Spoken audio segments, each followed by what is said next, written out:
Merci. Bonjour à tous. On va commencer. Il est déjà 7 heures, heure de l'Est. Merci de vous joindre aujourd'hui pour ce webinaire offert par Au de Santé. Mon nom est Gabrielle Provencher. Je suis responsable clinique et chef opérationnel pour notre département de services de gestion de crise. Un peu d'informations pour Au de Santé. Au de Santé est un chef de file canadien dans les domaines de la santé mentale et du traitement des dépendances. On offre un continuum de services, du service de maintien au travail, de réintégration au travail et de traitement en santé mentale par l'intermédiaire de plus de 4500 employés. Donc, notre gamme complète de services concerne entre autres le mieux-être organisationnel, l'aide aux employés et à leurs familles, donc le PAE, et les évaluations en santé mentale et les traitements en milieu hospitalier. Alors aujourd'hui, vous êtes présents ce soir parce qu'on va parler de dépression saisonnière. C'est sûr qu'une pandémie comme la COVID a posé des défis uniques aux gens qui souffrent d'anxiété et de dépression. Donc, l'incertitude, l'isolement, puis des changements soudains et inattendus à nos habitudes de vie, avec nos relations avec les autres, que ce soit au travail ou à la maison, nous rendent encore plus vulnérables à ces situations-là et aux symptômes qu'on peut observer. Donc, aujourd'hui, ce qu'on va aborder au cours de la conférence, c'est parler beaucoup, évidemment, donc, de la dépression saisonnière, mais aussi de façon plus globale, la dépression en général et l'anxiété. Donc, ce qu'on veut vraiment aller regarder, c'est le côté prévalence, donc comment qu'on retrouve ces symptômes-là dans la communauté, les signes et les symptômes, et puis des stratégies et des ressources pour vous venir en aide, que ce soit pendant la pandémie et par la suite. Donc, la conférence d'aujourd'hui est environ d'1 heure. On va avoir une période aussi pour les questions à la fin. Donc, on va utiliser la boîte de cavardage. Et donc, ce qu'on veut faire aujourd'hui, c'est vraiment de vous sensibiliser là, par rapport à la dépression saisonnière, à l'anxiété, mais vraiment, non seulement reconnaître, apprendre les symptômes, mais aussi comment je peux savoir si c'est ce que je vis en ce moment. Donc, avoir un peu plus d'outils puis d'éducation sur reconnaître ces troubles-là et en soi-même, mais aussi envers les autres ou nos proches pour qu'on puisse leur donner de l'aide. Alors, la COVID-19, on ne peut pas passer à côté. L'élément principal ici à retenir, c'est que, évidemment, la COVID a causé beaucoup de changements dans nos vies et ces changements-là ont été déstabilisants pour la plupart d'entre nous, surtout par rapport aux inquiétudes, mais à l'incertitude aussi face à l'avenir. Alors, cette pandémie a affecté beaucoup de sphères dans nos vies et continue encore aujourd'hui à perturber notre vie de tous les jours, que ce soit notre sentiment de sécurité, notre santé mentale, et bien d'autres choses. Donc, évidemment, ici, le travail, famille, vie privée, c'est tous des choses qui sont interreliées. Et pour plusieurs d'entre nous, par exemple, ceux qui travaillent à la maison, c'est beaucoup de sphères qui sont devenues vraiment interreliées avec de moins en moins de limites entre chaque sphère. Quand on parle de la dépression saisonnière, donc il y a beaucoup de termes qu'on utilise, le blues hivernal, le trouble affectif saisonnier. Donc, de quoi qu'on parle à ce moment-là, c'est vraiment un type de dépression lié au changement de saison. La dépression saisonnière, ça affecte le plus souvent les individus à l'automne. Ça se poursuit pendant les mois d'hiver et ça peut avoir un effet profond, surtout sur notre humeur et nos niveaux d'énergie. Donc, c'est sûr qu'il y a toujours un spectrum de symptômes allant du plus sévère au moins sévère. Dans certains cas, il y a des personnes qui peuvent souffrir de la dépression saisonnière au printemps et au début de l'été, mais c'est beaucoup plus rare. Et souvent, ce qu'on observe le plus souvent, c'est cette envie-là de s'isoler jusqu'au changement de saison se produise. Donc, on va en parler plus tard, mais ce sentiment-là d'hiberner. Et ce qui n'est évidemment pas une solution viable à long terme pour personne.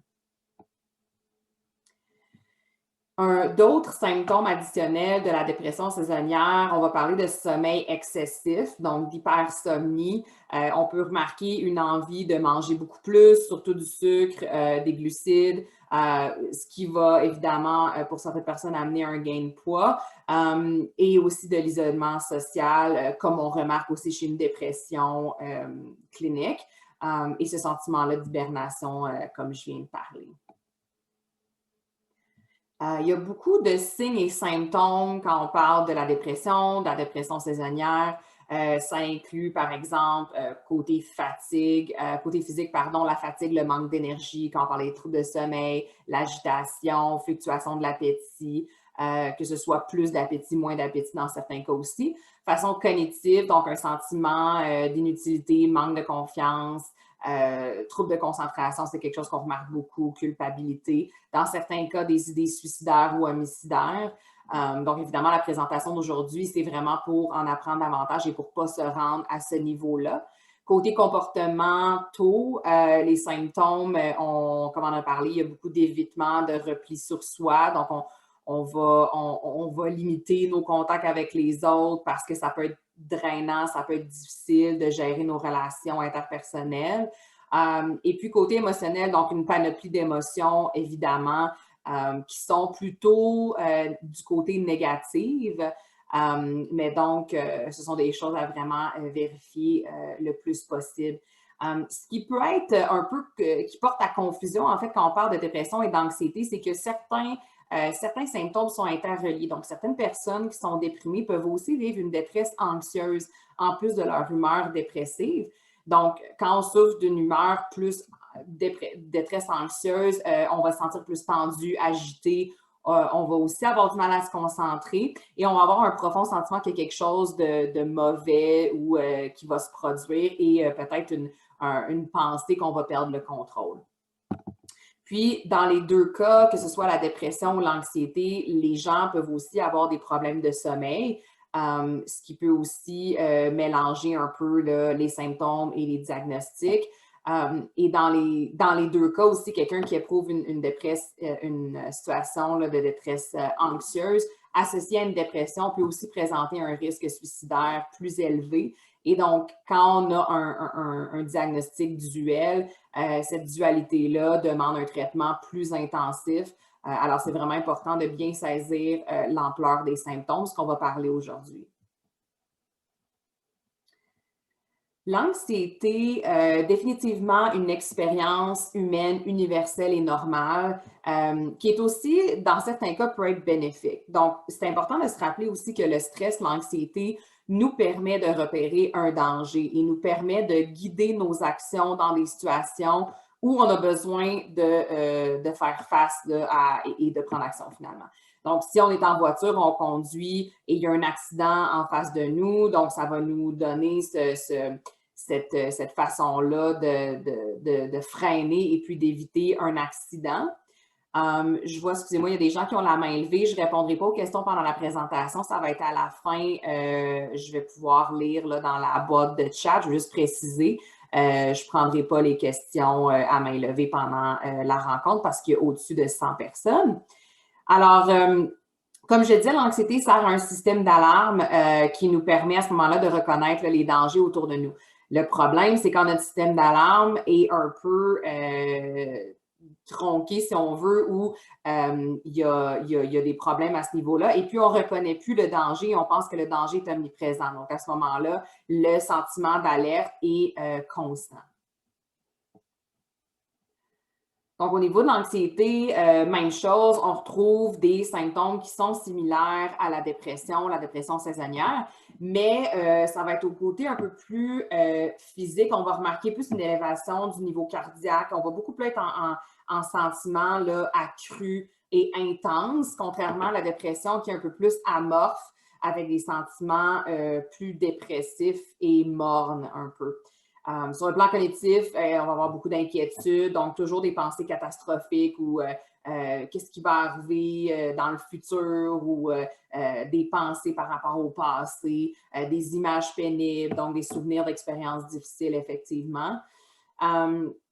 Le plan comportemental, même chose. On peut avoir tendance à s'isoler. On va remarquer beaucoup d'évitement, que ce soit de l'évitement social, mais de l'évitement par rapport à nos peurs.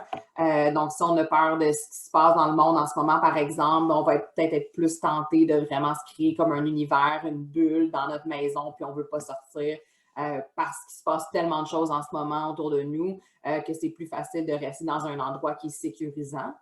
Et sur le plan émotionnel, évidemment, il va y avoir encore une fois beaucoup d'émotions reliées à l'anxiété, mais surtout, l'élément clé de l'anxiété, c'est souvent lié à des peurs.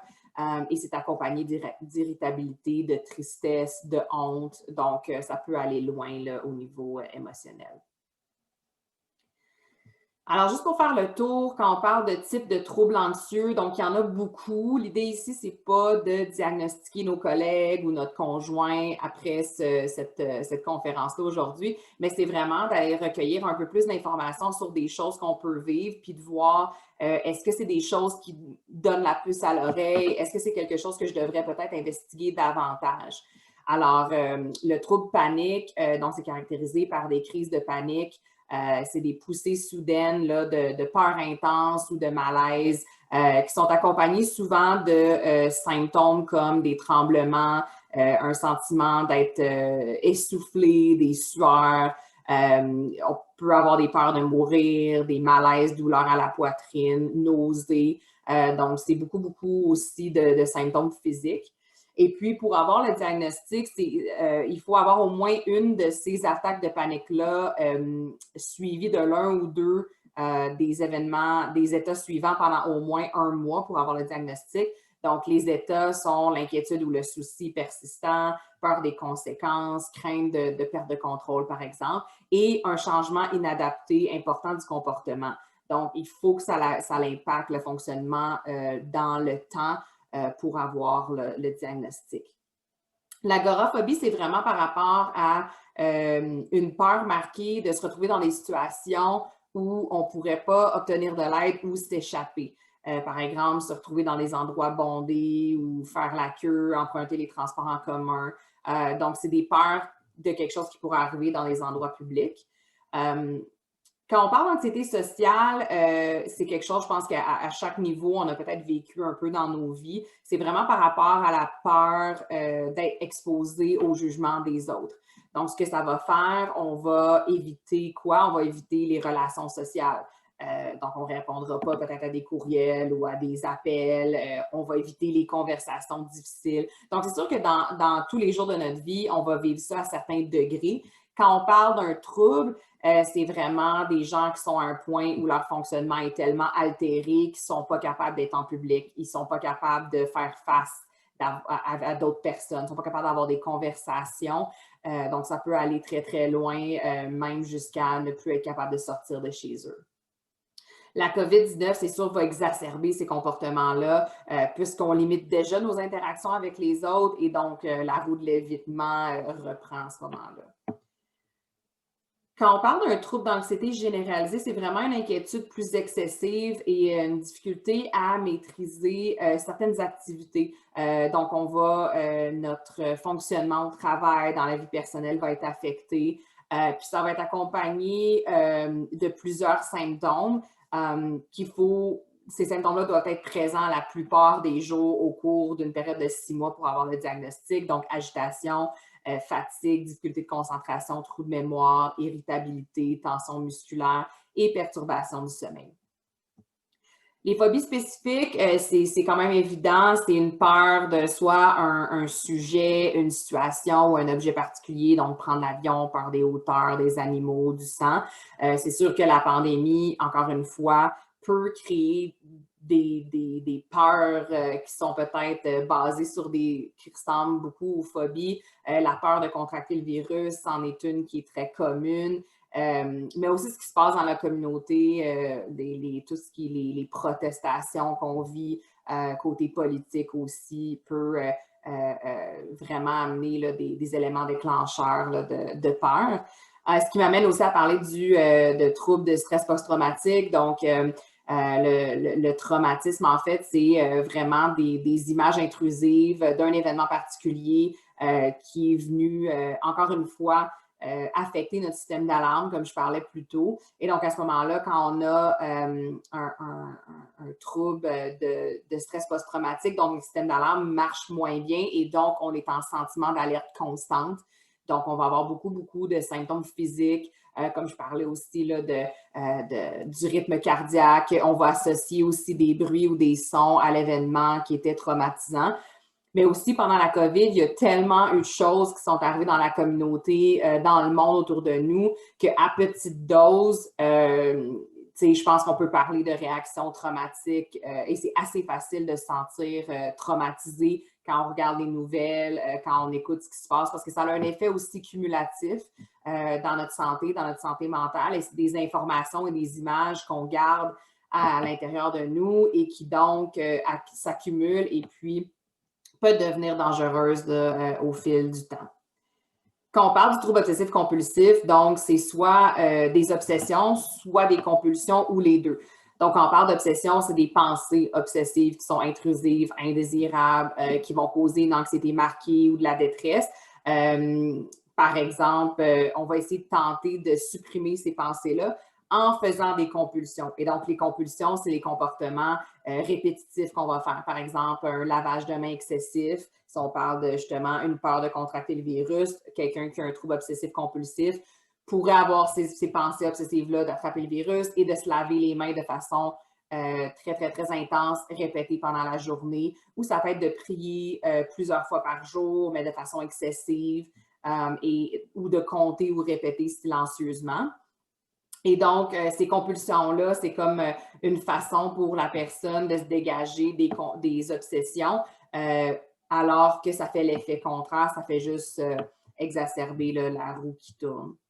Et finalement, le trouble d'adaptation, donc c'est un groupe de symptômes psychologiques comme le stress, la tristesse. C'est beaucoup relié à des deuils, donc la perte d'un emploi, la perte d'un être cher ou des gros problèmes relationnels. Et puis, ces symptômes-là apparaissent quand l'individu a du mal à faire face à la situation et ça amène une réaction qui est disproportionnelle à l'événement qui s'est produit. Donc, c'est sûr que c'est normal de vivre une tristesse quand on vit la perte d'un être cher. Par contre, si c'est long dans le temps ou c'est vraiment de façon à ce que la personne n'est pas capable de fonctionner, pas capable d'être au travail, pas capable de vivre dans sa vie de tous les jours, de s'alimenter, de prendre soin de soi, on va peut-être parler d'un trouble d'adaptation à ce moment-là.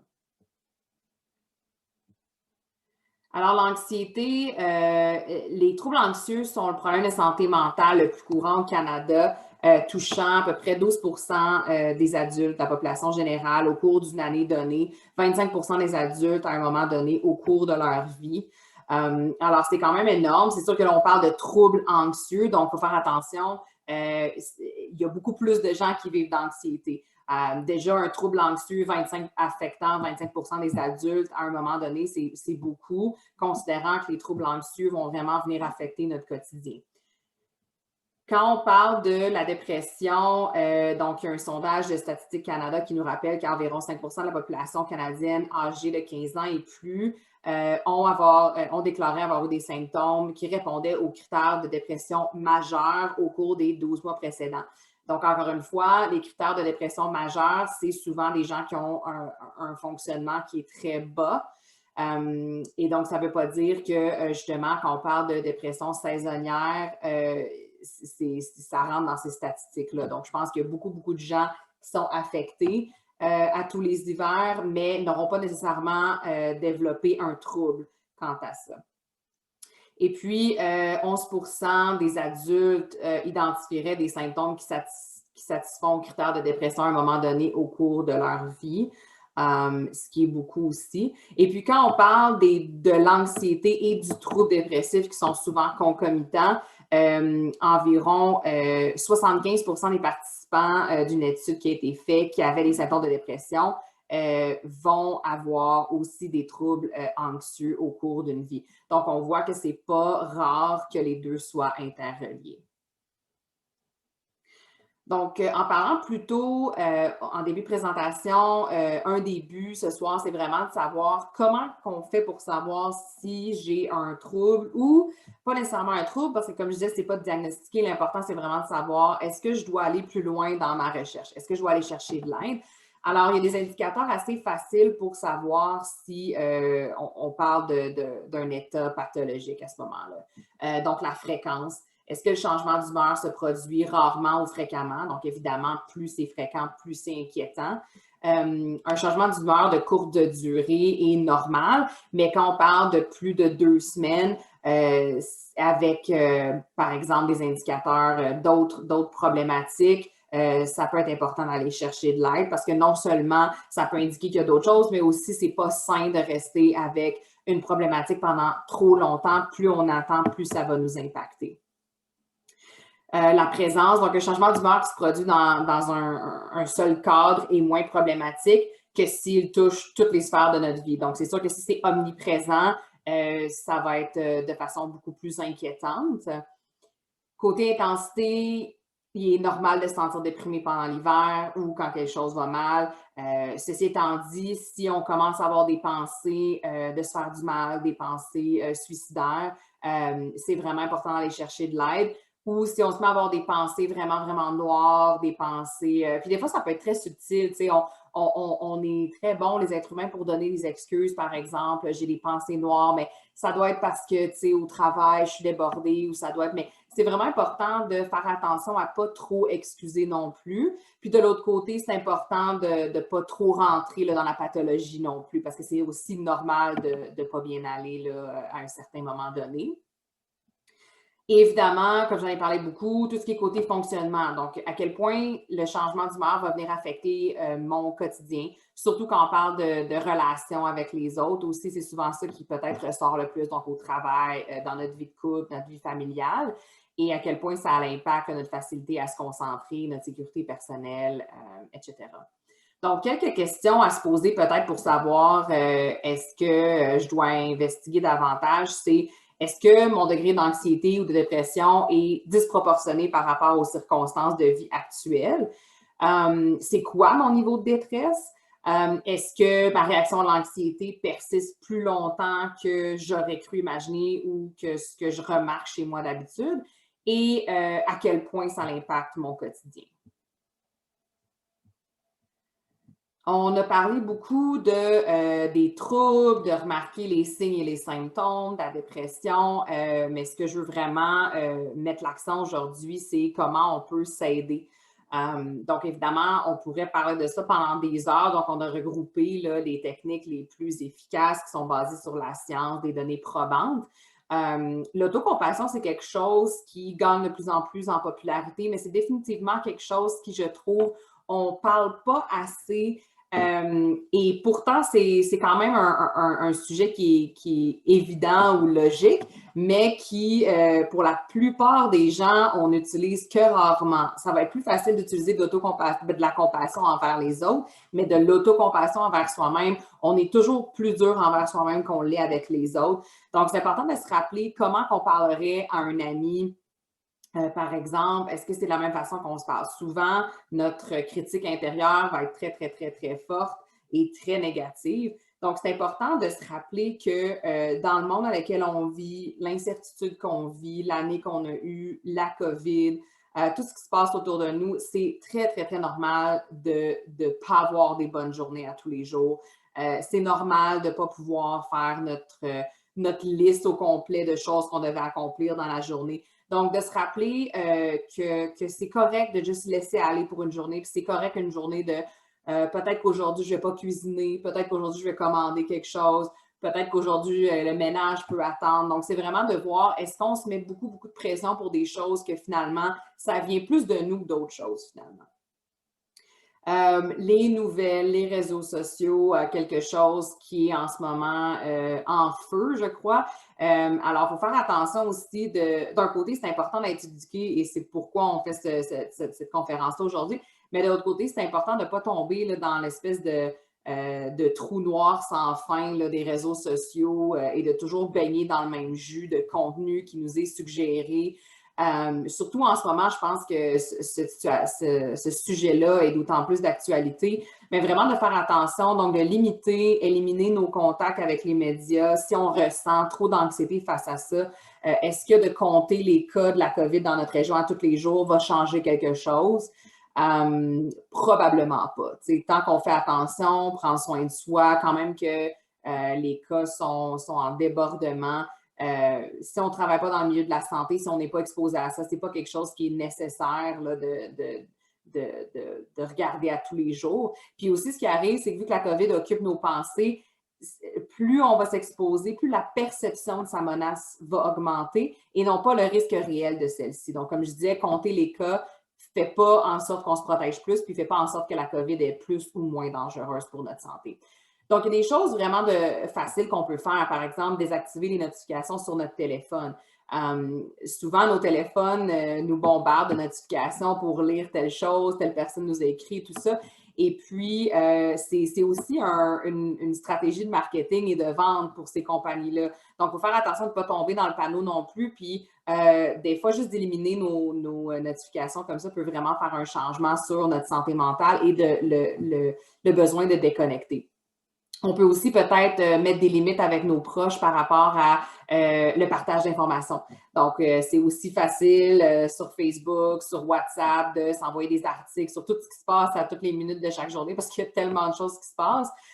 Mais aussi, des fois, c'est d'avoir le choix et le consentement éclairé, si on veut, de est-ce que je veux recevoir cette information-là en ce moment? Donc, c'est une chose de nous aller chercher notre information parce qu'on se sent bien aujourd'hui puis on se sent d'attaque, c'est une bonne journée, on est correct, versus ma belle-mère, ma mère qui me texte 10 fois par jour pour m'envoyer les dernières nouvelles de ce qui se passe aux États-Unis. Donc, c'est dépendamment de où on va chercher l'information, qui nous la donne et à quel moment de la journée on la reçoit, peut aussi avoir un impact sur notre santé mentale. Les émotions, le réflexe, je pense qu'on a beaucoup par rapport à nos émotions, c'est premièrement, de les classifier comme négatives. Oui, certaines émotions sont négatives, mais c'est pas parce que l'émotion est négative qu'on doit nécessairement l'ignorer ou la mettre de côté. C'est correct d'accepter qu'on a des émotions négatives. Puis les émotions négatives ne sont pas mauvaises en soi. Ça nous permet juste c'est comme un thermomètre, puis de voir est-ce qu'il se passe des choses dans ma vie qui sont plus difficiles, comment je pourrais identifier justement une prochaine étape vers un mieux-être, par exemple. Donc, de les accepter plutôt que de les ignorer, c'est vraiment important, de s'asseoir avec nos émotions, de les accepter, de les nommer aussi. Puis en passant, la colère, c'est pas une émotion. La colère, c'est une émotion que j'appelle parapluie. Donc, on n'est jamais juste vraiment en colère. Il y a toujours une émotion en dessous de ça. Donc, c'est de poser la question, si je suis en colère, qu'est-ce que je vis vraiment? Souvent, c'est de la peur, c'est de la honte. Donc, il y a beaucoup, beaucoup d'émotions par rapport à ça. Puis, plus on va aller se poser les bonnes questions, plus ça va nous aider à passer au travers puis à apprendre à mieux se connaître et à contrôler nos comportements. Donner aux autres, exprimer notre reconnaissance, la gratitude, c'est quelque chose qui définitivement a un impact sur notre santé mentale de façon positive. Donc, sans nier la tragédie que la COVID a causée dans la vie de certaines personnes, ça peut être utile de regarder est-ce qu'il n'y aurait pas eu des côtés positifs. Donc, par exemple, on a parlé là, de certaines personnes peuvent travailler à la maison maintenant, donc ça peut leur permettre de passer plus de temps en famille ou d'avoir plus de temps pour faire des tâches ménagères. Pour d'autres personnes, ça peut être juste de dire je suis content d'être en santé, je n'ai pas été impactée par ça, je passe plus de temps avec ma famille. Et donc, il y a beaucoup de choses que si on regarde vraiment, ça peut avoir eu un positif. Et c'est important de regarder là, à ce niveau-là à quel point on est capable de focusser sur les choses qui valent le plus d'importance. En temps de crise, je pourrais dire communautaire, globale, une chose qu'on ne fait peut-être pas assez, c'est de se poser la question comment on peut faire pour s'entraider. Plus que jamais, on parle de santé mentale, plus que jamais, on parle de prendre soin de soi, de prendre soin des autres. Mais comment faire ça? Je pense que la première étape, c'est vraiment de s'aider soi-même en premier, évidemment. Donc, si toujours l'exemple là, du masque d'oxygène, hein, si on ne met pas notre masque soi-même, on doit mettre notre masque soi-même avant de le mettre sur les autres. On doit s'aider en premier, sinon on ne sera pas capable d'aider les autres. Mais une fois qu'on est capable de s'aider, que notre tank d'énergie est rempli, c'est important aussi de se poser la question comment les gens autour de nous vont. Puis peut-être de donner la main un peu plus aux gens, puis de dire, de poser ces questions-là, comment ça va, puis de dire, tu sais, parle-moi franchement, je sais qu'il t'est arrivé telle chose, est-ce que, tu sais, je peux être là pour toi, puis juste prendre des nouvelles des collègues, d'appeler nos amis, de faire attention à ce qui se passe dans notre famille, ça crée un sentiment positif et ça, c'est contagieux. Donc, plus on fait du bien autour de nous, plus il va y avoir du bien et le retour du balancier va nous revenir aussi et on va créer ces cultures-là d'entraide et de sentiments là, positifs en communauté. Et en temps de COVID, c'est vraiment le moment le plus propice pour essayer de faire ça le plus possible. Alors, on voulait parler aussi du modèle de base de la thérapie cognitivo-comportementale parce que quand on parle d'anxiété ou de dépression, c'est vraiment là, le modèle de thérapie le plus reconnu en termes de traitement.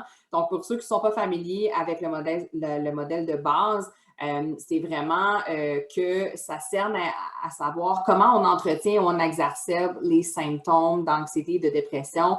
Donc, c'est que nos pensées, nos réactions, nos comportements s'influencent mutuellement, puis influencent ensemble nos expériences émotionnelles. Donc, le but en thérapie, quand on utilise la TCC, c'est d'enseigner à nos clients des stratégies visant à briser ce cycle pour mieux gérer les symptômes.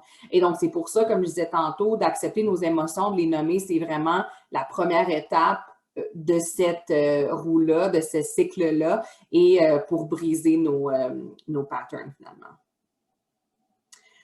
Le changement, quand on a des troubles de dépression et d'anxiété, peut être difficile à saisir en thérapie, puisque les personnes qui souffrent de dépression et d'anxiété sévère vont avoir peur de faire exactement ce qu'ils doivent faire pour s'en sortir. Par exemple, l'inaction dans un trouble dépressif, c'est vraiment ce qui nuit à la vie de la personne. Donc, il faut lancer la personne en action et c'est ce qui est très, très difficile en dépression à cause du manque de motivation, le manque de concentration, l'humeur qui est tellement difficile de se projeter, on n'a pas confiance en soi, nos idées sont noires, mais faire le contraire de ces symptômes-là, c'est ce qui est prouvé qui aide au traitement. Donc, quelques stratégies, par exemple, qui visent à renforcer la motivation au changement, c'est de prendre le temps de réfléchir, c'est quoi le lien entre nos pensées, nos émotions et nos comportements. Donc, quand il arrive quelque chose, c'est quand que je me rends compte que je ressens là, des effets dans mon corps. C'est quoi l'émotion qui est liée à ça? Puis quand, par exemple, j'ai des tendances à être en colère, comment je me présente face aux autres? Est-ce que je crie? Est-ce que j'ignore tout le monde? Je m'isole pendant 3 jours, je ne veux pas parler à personne? Et donc, c'est important de souligner ça pour voir la façon dont on pourrait s'amener du soutien et apprendre des nouvelles stratégies pour briser ce cycle-là. Donc, de se poser les bonnes questions, c'est des questions comme comment les choses seraient différentes pour moi si je n'avais pas ces symptômes-là et comment ce problème en ce moment affecte-t-il ma vie? Si c'est encore une fois une question de fonctionnement, puis que nos problèmes de colère ou d'anxiété ou d'isolement affectent tellement ma vie que ça fait 6 mois que je n'ai pas parlé à ma famille. Je suis vraiment incapable, j'ai une peur bleue d'aller au travail, d'aller dans les rencontres. C'est peut-être à ce moment-là là, de se dire qu'il y a peut-être justement un cycle toxique qui s'est installé et d'aller chercher de l'aide pour s'aider davantage. Donc, on va poursuivre avec des stratégies cognitives et comportementales. Donc, évidemment, il y en a beaucoup plus que ça, mais on a pris les principales là, pour pouvoir parler de ça aujourd'hui. Alors, pour commencer, quand on parle de se renseigner, on en a parlé un peu plus tôt. Donc, en tant que COVID, il est extrêmement important d'obtenir de l'information à partir de sources fiables, donc que ce soit l'Organisation mondiale de la santé, l'Agence de la santé publique du Canada. Donc, ça, c'est des sources fiables qu'on doit aller puiser l'information de ça. Faire attention aux informations qui sont moins jugées pertinentes ou valides. Donc, si quelqu'un écrit quelque chose sur les réseaux sociaux, encore une fois, ça ne veut pas dire que c'est la vérité. Donc, c'est important de savoir où on puise nos informations pour bien s'éduquer et bien savoir quoi faire. Et aussi, de bien être éduqué et de savoir où on s'en va, ça nous permet d'avoir cette confiance-là et un sentiment d'efficacité personnelle. Souvent, les gens ne sont pas conscients qu'ils souffrent d'anxiété et de dépression. Comme j'ai dit plus tôt, on est très, très bon pour s'inventer des histoires, pour s'excuser, pour mettre le blâme sur d'autres choses. Mais certaines personnes peuvent avoir ce sentiment-là de ne pas très bien aller, mais ne savent pas pourquoi. Et donc, c'est important à ce moment-là d'accéder à une éducation, à un niveau d'éducation qui nous permet justement de normaliser nos expériences. Donc, plus on va savoir c'est quoi la dépression, l'anxiété, plus on va se renseigner en termes de santé mentale et plus on va être capable de comprendre ce qui nous arrive, ce qui va nous permettre de comme avoir un sentiment de soulagement finalement. Ça va aussi nous aider à comprendre qu'il y a des traitements qui existent. Pas tout le monde a besoin de traitement, pas tout le monde a besoin d'aller en thérapie. Certaines personnes peuvent lire des livres, peuvent parler à des amis, à leur famille et c'est suffisant, mais la thérapie est quelque chose qui est de plus en plus, je pense, populaire. On a moins de stigmatisation par rapport à ça. On a beaucoup de travail à faire encore, mais c'est définitivement quelque chose qui est important dans la vie de plusieurs personnes. Encore une fois, quand on parlait de reconnaître les symptômes, je parlais du cycle là, un peu toxique qui s'installe dans nos vies. On a parlé là, de s'observer pour voir, pour mieux comprendre notre problème. Donc, c'est quoi les stratégies d'adaptation qui ont été efficaces dans le passé, lesquelles qui ne l'ont pas été, qu'est-ce qui empire ou qu'est-ce qui améliore mes symptômes. Donc, ça, c'est des choses qu'on peut se poser comme questions qui sont utiles. Et puis, déboulonner les mythes, donc des exemples de mythes. On va parler que, par exemple, l'anxiété et la dépression, c'est des troubles qui partent de l'enfance et donc une thérapie efficace doit se concentrer sur le long terme et doit se focusser sur nos problèmes d'enfance. Donc, c'est sûr que chez certaines personnes, aller en thérapie puis parler de ces problèmes d'enfance va être bénéfique. Mais la recherche montre qu'un traitement efficace se concentre plutôt sur l'ici et maintenant. Donc, aller chercher des solutions qui sont possibles à court terme. Ça permet aussi de changer un peu notre façon que notre cerveau fonctionne, c'est-à-dire au lieu de se focusser sur le problème, on focus sur la solution. Aussi, certaines personnes, par exemple, des mythes que les personnes peuvent avoir, c'est je vais juste attendre que mon humeur s'améliore, ensuite je vais pouvoir reprendre les activités que j'aimais auparavant. C'est vraiment l'inverse, en fait. C'est si on se met à moins bien aller, c'est un exemple qu'on doit reprendre les activités qui nous font du bien. Puis plus on va s'éloigner de ça, plus ça va être difficile de revenir parce que, comme je disais, on va avoir des comportements d'évitement. Et donc, c'est beaucoup mieux que dès qu'on remarque ça, de continuer à faire des choses qui nous faisaient du bien au lieu de peut-être rester au lit, dormir, passer des heures devant la télé. Donc, de se rappeler des activités qui nous font du bien. Une personne, un dernier mythe, par exemple, une personne qui souffre de troubles anxieux doit éviter le stress et les situations qui lui causent de l'anxiété. Absolument pas. Comme je l'ai dit, plus on va faire des micro-évitements, plus ça va devenir démoralisant et moins on va se sentir capable de faire face à ces situations-là dans le futur. Donc, c'est vraiment important de briser le cycle le plus rapidement possible. Quand on parle de schémas de pensée improductive, on en a tous. Donc, ça, c'est tous quelque chose qu'on fait à tous les jours de notre vie, à plusieurs degrés. Mais je pense pas que c'est possible de passer notre vie sans avoir des schémas de pensée qui sont peu productifs. Donc, on va parler de raisonner en termes de tout ou rien. Par exemple, des journées où au travail, on est débordé de dire bon, ben, personne n'est avec moi aujourd'hui, tout le monde est contre moi, personne ne me comprend. Donc, ça, c'est des exemples. Donc, vraiment passer, là, tout est noir ou blanc, sans nuance, sauter aux conclusions. Donc, supposer sans preuve que quelqu'un parle en mal de vous, on est au travail, quelqu'un claque la porte et j'imagine que cette personne-là me déteste, je savais qu'elle ne m'aimait pas depuis le début. Donc, c'est toutes des choses qu'on va sauter aux conclusions. Mettre l'accent sur les aspects négatifs, donc d'oublier tous les aspects positifs d'une personne ou d'une situation, dramatiser la situation, donc imaginer les pires résultats possibles avant qu'on ait les faits, attribuer des conséquences extrêmes et terribles aux résultats d'événements à venir. Donc, par exemple, j'ai fait une erreur au travail, je vais être congédiée. Et surgénéraliser, donc tirer d'une mauvaise expérience une conclusion globale. Donc, par exemple, j'ai échoué mon examen et donc je suis bon à rien. C'est des exemples là, de faire des surgénéralisations. Donc, c'est important de bien cultiver une saine façon de penser et de reconnaître ces histoires-là qu'on se crée. Encore une fois, c'est facile de voir juste un côté de la médaille. C'est facile de voir un côté de l'histoire. Alors, je vous invite, quand il arrive des choses comme ça, puis qu'on a tendance à voir ces pensées-là se manifester, de se dire, est-ce que c'est possible qu'il y ait une autre version de l'histoire? Donc, quand je pensais que cette personne-là a claqué la porte, est-ce que ça se peut qu'elle était pressée, elle a claqué la porte et elle devait aller à un meeting? Ou est-ce que la personne vit des problèmes personnels, puis qu'au lieu de dire c'est par rapport à moi que la personne vit des situations difficiles, peut-être de poser la question à cette personne-là, comment ça va aujourd'hui? J'ai vu que tu avais claqué la porte. Et surprenamment, peut-être qu'on va se surprendre de voir que la personne avait peut-être besoin de se confier cette journée-là. Donc, comment on fait pour cultiver une saine façon de penser, d'élaborer des réflexions utiles pendant la crise liée à la COVID, par exemple? c'est important de se distancer des pensées qui sont toxiques. Donc, prendre un temps d'arrêt, d'observer la situation et de la décrire avant de se rendre, de sauter aux conclusions. Et puis, penser comme un scientifique, quand on parlait justement des sources fiables, donc c'est quoi les preuves de la véracité de cette pensée-là? Est-ce qu'il y a des arguments contre? Quelle est la cause de cette distorsion cognitive-là? Est-ce qu'il y aurait d'autres explications à l'histoire ou à ma perception? C'est quoi la pire chose qui peut arriver? Donc, trouver d'autres explications et puis vraiment regarder de façon à développer des pensées adaptatives positives. Donc, qu'est-ce que mon ami me dirait dans la même situation? Qu'est-ce que je dirais à mon ami? Donc, de se rappeler des gens qui on a confiance.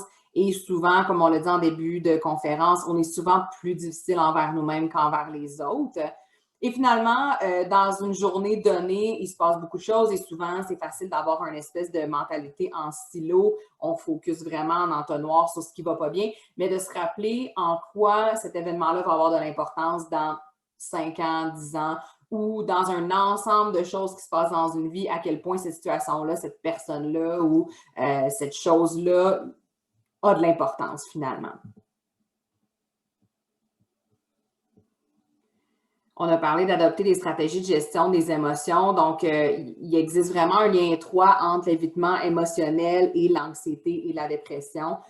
Donc, l'objectif, c'est de renforcer notre tolérance aux émotions et d'agir en fonction de nos valeurs et non pas de nos émotions. Donc, ce n'est pas parce que nos émotions nous portent à agir qu'on doit agir par rapport à ça. Et le but éventuel, je pense, le plus qui peut être difficile à atteindre, mais c'est vraiment que peu importe ce qui se passe autour de nous, d'être assez en confiance et avoir assez de stratégie pour se dire « je ne vais pas me laisser affecter au mieux que je peux ». Donc, c'est sûr qu'on ne sera jamais à 100% comme ça, mais de faire notre possible pour que notre paix intérieure soit assez grande pour être capable de faire des choix qui sont alignés avec nos valeurs et de réagir de la façon qu'on veut réagir et ne pas laisser nos émotions prendre le dessus. Donc, nos émotions, effectivement, sont réactives. Donc, le fait d'observer, de décrire l'expérience peut nous aider à prendre du recul et à interrompre le cycle momentanément de la réaction émotionnelle. Une autre chose, ça a l'air assez, encore une fois, de base, mais faire l'action contraire, que c'est donc ô combien important. Si on est en colère, par exemple, au travail, et qu'on a tendance à répondre au courriel, hein, on est pris dans cette chaîne-là, c'est vraiment, si la colère nous pousse à aller vers l'action-réaction, c'est-à-dire répondre au courriel, faites l'inverse. Donc, l'inverse, ce serait quoi? Ne répondez pas. Ne répondez pas maintenant, ne répondez pas dans une heure, peut-être même le lendemain, si votre travail le permet.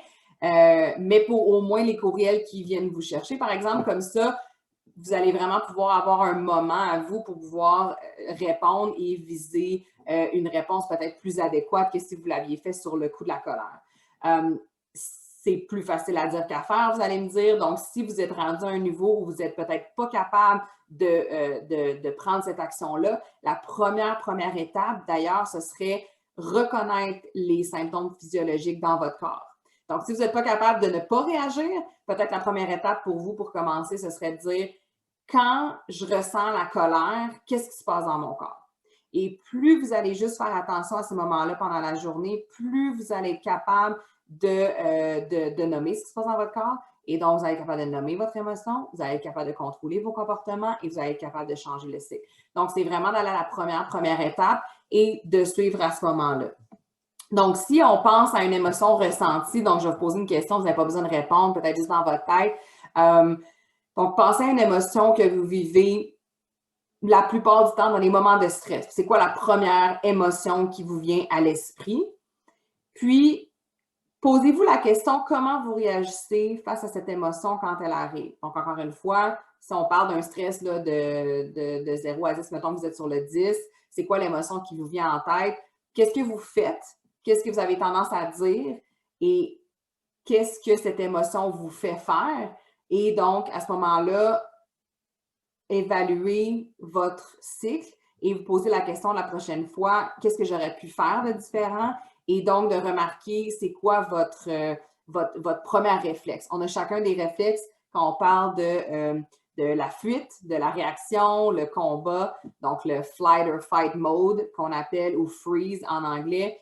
Donc, c'est de nous rappeler qu'on a chacun notre go-to façon de penser et donc de faire attention à c'est quoi mon réflexe et comment je peux changer le cycle à ce moment-là dès qu'il arrive le plus possible.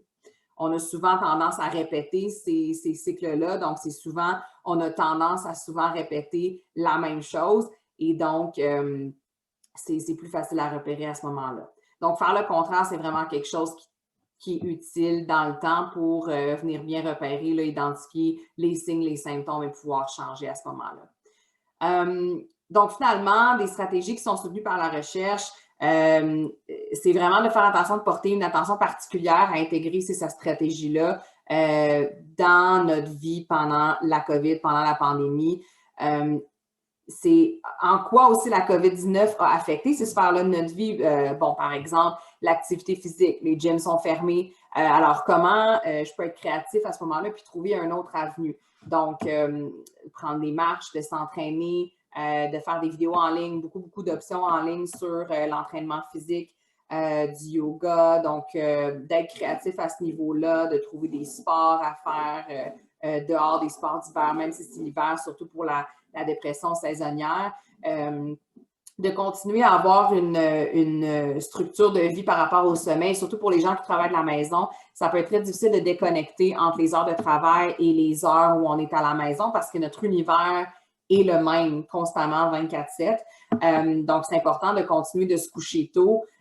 Puis souvent, l'hiver, vu qu'on est plus fatigué, notre sommeil, notre cycle tente de se changer dans le temps. C'est beaucoup plus facile de changer, de se coucher plus tard, de ne pas être capable de se réveiller le matin. Il fait noir. Donc, de continuer à avoir une routine, c'est très important. Même chose pour l'alimentation saine. On en parle souvent, mais ça a vraiment un impact sur la façon que, quand on traite notre corps, comment on nourrit notre corps va avoir une incidence sur notre santé mentale. Et d'incorporer des moments de pleine conscience dans notre journée, que ce soit de vraiment respirer, faire de la respiration profonde, de rester dans le moment présent. Juste en faisant les activités de la vie quotidienne, on peut faire ça n'importe où. C'est ça qui est merveilleux avec la méditation, que ce soit dans la douche, en se brossant les dents, en faisant la vaisselle, et de se concentrer sur comment on se sent, comment a été notre journée, de se focusser sur les sensations de notre corps. Si on fait de la vaisselle, c'est quoi la sensation de l'eau chaude sur nos mains, c'est quoi les couleurs de l'assiette que je suis en train de laver, par exemple. C'est toutes des choses qui nous permettent de déconnecter. Autre chose aussi, quand on parle de luminothérapie, il y a des lampes qui se vendent pour ça.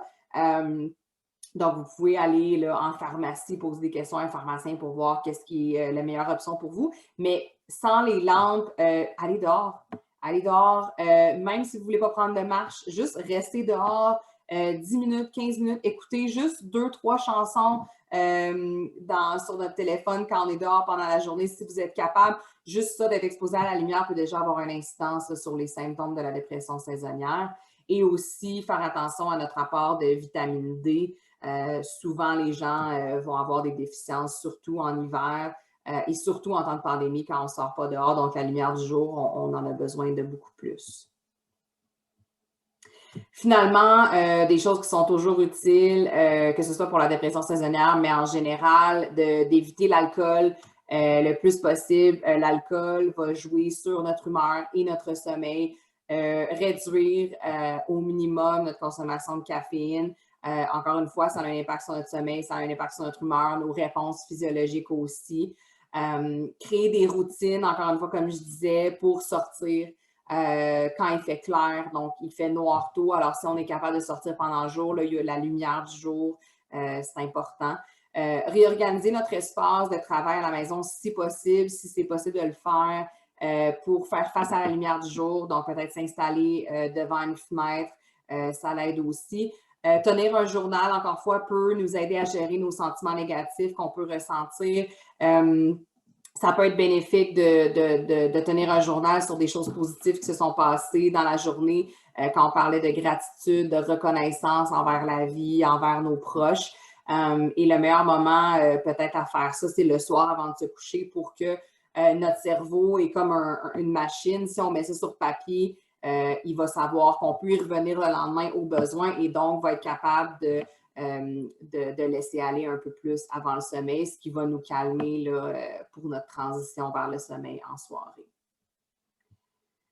Alors, pour finir, je voulais aussi parler de notre espace Mieux-être. Donc, c'est quoi Espace Mieux-être? C'est financé par Santé Canada, parrainé par le ministre de la Santé. C'est un portail qui permet aux Canadiens d'accéder à une auto-évaluation, des outils en ligne, un soutien par les pairs, du counseling en direct par téléphone, vidéo ou texte. Donc, le rôle de Au Maudit Santé dans ce partenariat, c'est de fournir des services téléphoniques de triage vers des professionnels en santé mentale partout au pays, 24 heures sur 27, 365 jours par année. On a un portail à l'écran, donc voici l'adresse où vous pouvez vous rendre et le numéro de téléphone. Alors, juste pour insister au fait que ça, ce n'est pas les coordonnées du PAE, mais c'est vraiment des services gratuits pour tous les Canadiens pendant la pandémie et probablement là, pour plusieurs mois encore. Et donc, peu importe qui vous connaissez, même s'ils n'ont pas de service, qu'ils n'ont pas d'avantages sociaux, ils peuvent appeler, recevoir de l'aide. C'est aussi disponible pour les jeunes, pour les mineurs, parce qu'on a un partenariat avec Jeunesse J'écoute. Donc, c'est vraiment des services qui sont hors pair pour ce que les gens vivent en ce moment. Alors, c'était vraiment important pour nous là, de vous rappeler ces ressources-là aujourd'hui. Alors, ce que je vais dire en résumé, avant de passer peut-être à la période de questions, c'est que l'anxiété et la dépression, évidemment, surtout la dépression saisonnière, sont plus courantes qu'on pense et peuvent être invalidantes dans certains cas. Donc, de ne pas avoir honte de vivre avec ça, de demander de l'aide, reconnaître les signes et les symptômes, reconnaître les cycles de nos émotions, de nos comportements et de nos pensées. C'est vraiment important pour pouvoir se poser les bonnes questions puis se faire aiguiller vers les bonnes ressources. Évidemment, la COVID a causé beaucoup plus de stress et d'anxiété qu'une situation normale. Donc, c'est vraiment important de prendre soin de soi, d'être clément envers soi-même, de ne pas être trop dur envers soi-même et de se rappeler que c'est pas parce qu'on ne se sent pas bien une journée que nécessairement tout arrête de tourner. Et beaucoup de gens avec de l'aide, un traitement approprié vont mieux aller. Et finalement, que si vous-même vous reconnaissez dans cette conférence-là aujourd'hui, qu'il y a des signes et des symptômes que vous avez reconnus, je vous encourage à aller chercher de l'aide, que ce soit à travers Espace Mieux-être, votre PAE ou vos assurances si vous en avez. Alors, on va passer à la période de questions. Je vois que quelqu'un a marqué en début de rencontre, donc c'est plus nécessaire. Alors, je vais attendre un peu. Je ne vois pas de questions pour l'instant. Donc, si vous avez des questions, vous pouvez les écrire dans la boîte de clavardage et je vais pouvoir essayer d'y répondre. Alors, on a Jocelyn Corbeil qui nous dit « Merci beaucoup, très intéressant. Merci à vous d'être venu ce soir. On avait beaucoup de participants. On avait plus de 100 participants, donc on aime toujours quand les gens puissent assister à ces rencontres-là. » Alors, on a Caroline Fauteux qui nous remercie beaucoup, Joanne Robichaud aussi. Alors, je vois que je vais peut-être attendre une petite minute davantage pour voir s'il y a d'autres questions. En attendant, je vous laisse les coordonnées aussi à l'écran. Donc, on a Guylaine Dauphinet qui nous demande « Que peut-on faire lorsqu'on a des symptômes physiques? » Ça se fait tout seul. Donc, si je comprends bien la question, si vous avez des symptômes physiques seulement, peut-être la première étape, ce serait de peut-être appeler là, le 811 pour voir, on parle de quels symptômes physiques. Souvent, les deux sont interreliés, que ce soit les symptômes mentaux ou physiques, mais si c'est juste des symptômes physiques, ça peut être plusieurs choses. Est-ce qu'on parle de symptômes physiques dont on a nommé plus tôt comme un cœur qui bat beaucoup? Peut-être qu'à ce moment-là, on va penser que c'est seulement physique, mais est-ce que c'est aussi peut-être une difficulté émotionnelle à faire face à nos problèmes aussi? C'est beaucoup plus facile de dire j'ai des douleurs ou j'ai le cœur qui bat plus vite et de dire ça doit être juste quelque chose de physique, mais souvent, la plupart du temps, il y a d'autres choses qui se cachent derrière ça. Donc, je vous invite à réfléchir à qu'est-ce que vous pouvez vivre dans votre vie Et si ça ne se résorbe pas, après avoir parlé à quelqu'un, de peut-être consulter un médecin, de faire des tests à ce niveau-là. On a Camélia Bergeron-Ferland qui nous demande si ce sera disponible en rediffusion. On va envoyer l'enregistrement par courriel à tous ceux qui se sont inscrits aujourd'hui. Donc, on ne partagera pas le PowerPoint comme tel, mais vous allez recevoir l'enregistrement. On a quelqu'un qui nous disait qui se demandait si cette présentation-là était spécifiquement pour les travailleurs de la santé. Pour la personne qui a envoyé ça, anonyme, on a d'autres rediffusions pour les travailleurs de la santé. Je vous invite à aller sur notre site YouTube, Au mot de santé. On a enregistré un webinaire qui était pour les travailleurs de la santé que j'ai animé en français. Alors voilà, j'espère que ça a répondu aux questions. Oui, je crois que ça fait le tour. Alors, je vous remercie encore pour ceux qui se sont présentés aujourd'hui. J'espère que ça a été utile. Je remets ici là, des ressources pour finir pour ceux qui voudraient davantage là, de renseignements et puis de sources à ce niveau-là. Je vous souhaite une bonne soirée. Je vous souhaite de rester là, sain pendant ces temps difficiles. Merci, au plaisir.